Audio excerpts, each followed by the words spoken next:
逐工早起，公司的主管拢会甲阮遮的新劳开会，交代阮今仔日工课重点是啥物。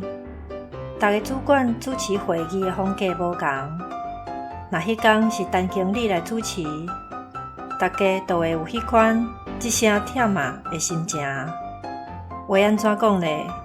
陈经理定定甲一项简单的代志，用真复杂的方式表达出来，而且阁会直直讲同款的话，互人听甲细神兼拄句。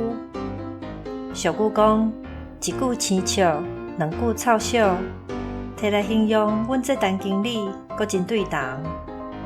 这句话嘛提醒咱讲话爱抓着重点，毋通一句同款的话讲几若摆，安尼会互听的人感觉压榨，嘛真好得到你想要爱的效果。